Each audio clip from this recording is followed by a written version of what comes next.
مصائب ان کی زندگی میں بڑے آئے، مشکلات آزمائشیں ان کی بھی، سرکار دو علیہ وسلم کی حیات پاک میں بھی ہمیں ملتا ہے، لیکن ان کے حصے میں بڑے مسائل، دونوں طرف سے ان کو کھینچا جاتا تھا، کوئی کہہ رہا ہے کہ آپ کیوں چھوڑ رہے ہیں خلافت، کسی طرف سے کچھ، لیکن بڑے ہی حلیم طبع انہوں نے پوری اپنی کوشش کی کہ امت میں کسی طرح سے یہ کوئی خون خرابہ نہ ہو۔ بسم اللہ الرحمن الرحیم۔ شکریہ اسامہ بھائی۔ گزارش یہ ہے کہ سیدنا حضرت امام حسن مجتبیٰ یہ کوئی عام شخصیت نہیں ہے، جیسے آپ نے اس دن عبداللہ بن مبارک پہ پروگرام کیا، روٹین کا پروگرام تھا، ٹھیک ہے، عبداللہ بن مبارک جیسے ہزاروں امت میں اور بھی ہیں، حضرت امام حسن مجتبیٰ کا ہم پلہ ہمیں اس کائنات میں کوئی اور نظر نہیں آتا۔ کیا بات، حضرت سیدنا امام حسن مجتبیٰ علیہ السلام نبی علیہ السلام کے نواسے ہیں، اور یاد رہے کہ یہ کوئی عام روٹین کے نواسے نہیں ہیں، آپ کے نواسے ہوں، میرے نواسے ہوں یا کسی اور کے ہوں، وہ اور بات ہے۔ جو بھی رسول کی رشتہ داری ہے، رسول اللہ صلی اللہ علیہ وآلہ وسلم کو یہ اللہ تعالیٰ نے عطا فرمائی ہے، یہ انتخاب ہے اللہ کا۔ رسول کے عقد میں جو بیویاں آئی وہ اپنی مرضی سے نہیں آئی، وہ اللہ کی مرضی سے آئی۔ رسول نے جہاں رشتہ دیا اللہ کی مرضی سے دیا، جو رشتہ داری رسول کی ہوئی ہے وہ اللہ کی مرضی سے ہوئی ہے۔ تو سیدنا حضرت امام حسن مجتبیٰ یہ اللہ کی مرضی سے نبی علیہ السلام کے نواسے ہیں، یہ انتخاب اللہ کا ہے۔ اور حضرت امام حسن مجتبیٰ کی بابت آپ نے کہا کہ انہوں نے قربانیاں دی، مجھے یہ بتائیے کہ اہل بیت اطہار میں سے کون سا ایسا فرد ہے جس نے قربانیاں نہیں دی؟ سب کی قربانیاں ہیں۔ آپ دیکھیے کہ ان کے والد مولا مرتضیٰ وہ ہیں کہ جو دعوت ذوالعشیرہ میں لوگوں کو جا کے دعوت دیتے ہیں، اور وہ بلاتے ہیں اسلام کے لیے لوگوں کے، آؤ شام کو نبی علیہ السلام کے ہاں کھانا کھانا ہے، اور اس طریقے سے پھر نبی علیہ السلام وہاں تبلیغ فرماتے ہیں۔ تو اہل بیت اطہار آپ کو سارے کے سارے قربانیاں دینے والے نظر آئیں گے، بدر کا میدان ہو تو قربانیاں آپ کو مولا علی کی نظر آئیں گی، یہ سب کچھ اپنی جگہ پر ہے۔ اور حضرت امام حسن مجتبیٰ آپ کی ولادت جیسا کہ یہاں بتایا گیا ہوئی، نبی علیہ السلام نے خود نام رکھا، اور جب آپ کچھ عمر کے ہوئے تو نبی علیہ السلام نے ان کے ساتھ بہت پیار کیا۔ گھٹی نبی علیہ السلام کا لعاب ہے، نبی علیہ السلام نے انگلی سے پکڑ کے حضرت امام حسن مجتبیٰ کو چلایا، اور پھر یہ نبی علیہ السلام کا یہ جو پیار ہے نا، یہ اسی وجہ سے ہے کہ آگے جا کے امت نے ان کے ساتھ جو کچھ کرنا تھا حضور پہلے بتا گئے کہ یہ میرے پیارے ہیں، یہ میرے قرابت دار ہیں۔ اور یاد رہے کہ قرابت داروں کے ساتھ محبت، آپ کسی کے ساتھ محبت کریں آپ کو صلہ ملتا ہے، لیکن آپ کو اہل بیت اطہار کے ساتھ لازماً محبت کرنی ہے۔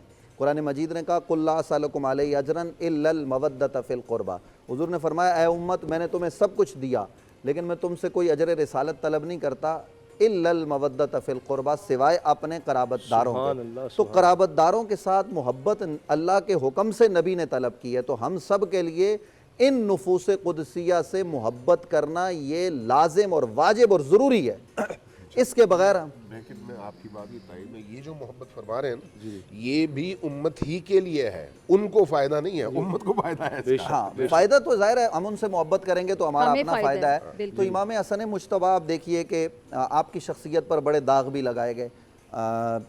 ایک چینل پر میں سن رہا تھا کہ انہوں نے جو ہے وہ بہت زیادہ شادیاں کی، اب نہ جانے لوگوں کا مطالعہ نہیں ہوتا یا لوگ کراس مطالعہ نہیں کرتے یا اصول نہیں جانتے، تو ایک صاحب نے کہا چینل پر 300 سے زیادہ شادیاں کی، کیا امام حسن مجتبیٰ سارا زندگی شادیاں کرتے رہے؟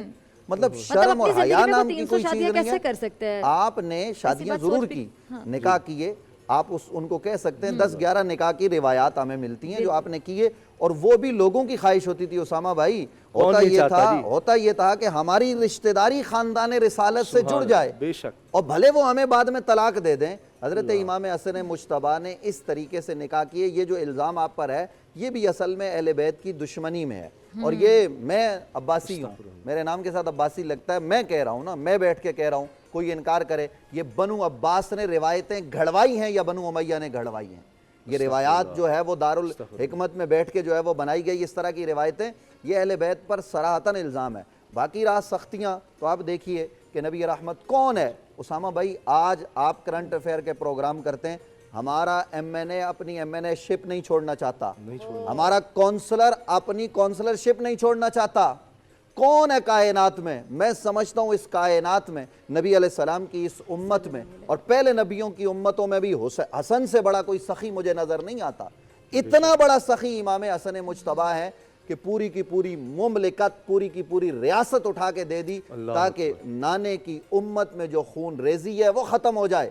اور حضرت امام حسن مجتبی یہ وہ عظیم شخصیت ہیں کہ جنہوں نے یہ کردار سامنے رکھا۔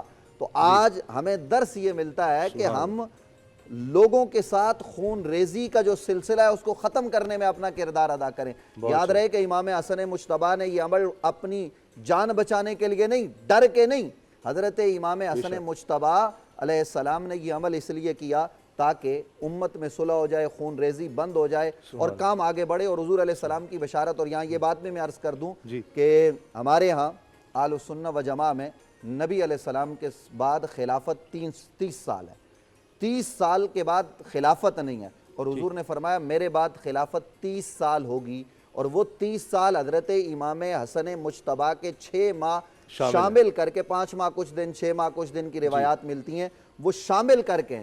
تو یہ ذہن میں رہنا چاہیے کہ خلیفہ راشد ہیں حضرت امام حسن، وہ خلفائے راشدین میں ان کا شمار ہے۔ یہ ہماری جو ہے وہ آج بڑی بدقسمتی ہے کہ ہم ان کا ذکر خلفائے راشدین میں نہیں کرتے۔